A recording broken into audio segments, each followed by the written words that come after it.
O que você hoje, depois de tantos anos, assim, tantos feedbacks e tantas discussões que vocês têm, o que você hoje olha e busca num bom palestrante? Muito bom, cara, muito bom. Então, são vários aspectos, cara. Eu vou te falar duas análises diferentes, assim, né? A primeira delas, comercialmente falando, somos uma agência que no fim do dia é meio que um marketplace ali, né? Eu vou ter os produtos que precisam ser vendáveis, vamos dizer assim. Eu vou olhar o lado comercial, se aquele produto é vendável ou não. Então, esse é um lado mais comercial da coisa. Como que a gente analisa isso? A gente criou um método nosso, chama MAP, é uma matriz de avaliação de palestrantes. Que legal. Que são 6 pontos, a gente dá uma nota para cada ponto e dá uma média geral. E aí esses 6 pontos, basicamente, eles são 2 ligados a produto, que é conteúdo e forma. Então a gente vai analisar como está o conteúdo da palestra e como é que está a forma disso, como é que o palestrante entrega isso. Então esses 2 pontos me dão uma média de produto. O segundo, que é reconhecimento, que tem a ver com o que a gente estava falando antes, autoridade e visibilidade. Então, o quanto a pessoa é conhecida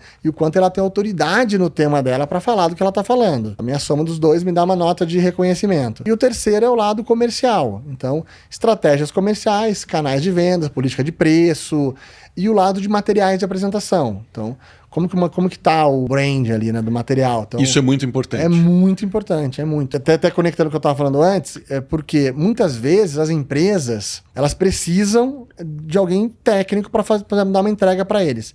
Mas mesmo assim, às vezes eles contratam alguém mais caro. E por que eles fazem isso? Porque o principal critério de contratação é segurança. Eles têm medo de errar. E aí o que acontece? Se eu não conheço o palestrante, com um pouco de medo de errar e estragar meu evento. Porque não é só o custo que quanto ele está investindo no cachê. Eu vou ferrar com o evento inteiro. Eu fiz uma convenção ali, coloquei 1000 funcionários, coloquei uma palestra lá completamente contrária ao que a gente tá falando. Eu quebrei o evento. Então as pessoas têm medo, então às vezes elas contratam alguém que elas conhecem e como elas conhecem, são pessoas mais conhecidas, que vão ser mais caras. Que ela não precisava, mas ela foi pela sua segurança. Esse, inclusive, talvez seja um dos principais pontos onde uma agência séria ajuda uma empresa. Porque a gente pode falar, cara, você não precisa disso aqui, cara. Esse cara é muito bom, mas você tem alguém que vai ser metade do preço e vai entregar mais pra você nesse momento que você precisa. E aí o que acontece? Isso, obviamente, que o trabalho de uma agência tem um peso nisso, mas ainda assim você vê que o cliente fica reticente. É lógico, né? Porque eu falo, né? A gente tem o poder de indicar. O que ajuda na decisão? Aí, voltando ao que a gente estava. Os materiais de apresentação. Então, quando eu apresento para uma empresa um nome que ela não conhece, o que vai fazer ela ter segurança para contratar aquele palestrante é o material dele. Então, é um material bem montado, com a tese dele bem descrita, com comprovação ali do que ele está fazendo. Um vídeo, né? Vídeo é fundamental, ele quer ver o palestrante. Em ação, né? Eu quero ver ele em ação, eu quero ver o que ele pensa, eu quero ver... Isso tudo é o que dá segurança para a empresa. Cara, isso ajuda demais, porque é o lance que você falou, a ineficiência de você trazer algo muito mais caro, né? No meu mundo de tecnologia, tinha a brincadeira que o pessoal falava assim, cara, como é que você não erra? Isso naquela época, lá atrás. Contrata IBM, contrata a Oracle. Só, cara, é 10 vezes mais caro. É isso. Às vezes você não precisa contratar esse, né? E às vezes você precisa. Às vezes você precisa. Você vai lá e contrata, mas às vezes não precisa, cara. Você tá usando um tiro de canhão para matar uma mosca, né? E aí você podia ser uma coisa muito mais eficiente. E aí a gente ajuda muito nisso. Esse é o nosso papel. Quando um cliente liga pra gente e fala assim, olha, Denis, eu quero um palestrante assim, assim, assado, eu preciso disso, meu problema é esse, mas eu tenho uma verba limitada. Eu falo, então, esse é o momento que eu mais posso te ajudar. Porque se você falar que tem verba ilimitada, ótimo, estamos todos felizes. Mas talvez você não precisasse tanto de mim.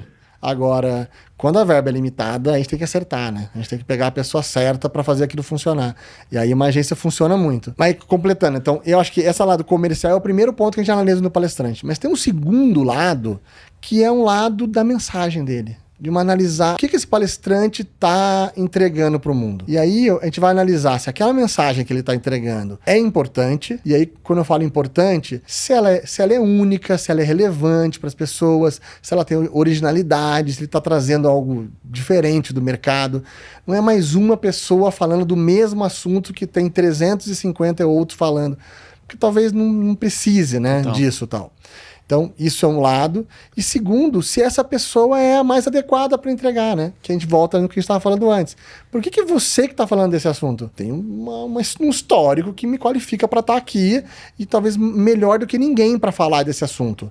Então então faz sentido ser você. Então, A gente olha sempre com carinho para isso. E uma coisa que sempre brilha o olho de agência, do mercado de modo geral, é quando a pessoa é especialista em alguma coisa. De maneira geral... O nicho, né? Assim, o nicho que destaca. Poder do nicho, do subnicho. Então, quando você tem um palestrante de vendas, é muito legal. Mas você tem um monte de gente falando isso. Quando você tem um palestrante de vendas falando para o mercado imobiliário, só fala para corretor de imóveis. Ele já começou a ficar muito mais específico, ele é muito mais autoridade naquilo, ele conhece muito mais aquilo. Realmente. Então, sei lá, eu falo sobre educação financeira. Não, eu falo de educação financeira para vendedores.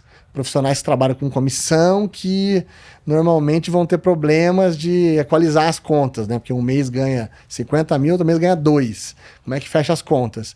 Então, alguém específico passa a ser muito mais relevante.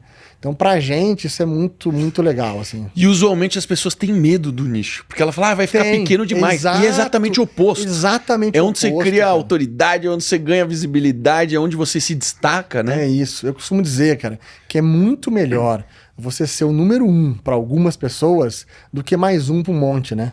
E a gente quer ser mais um para um monte, né? Cara.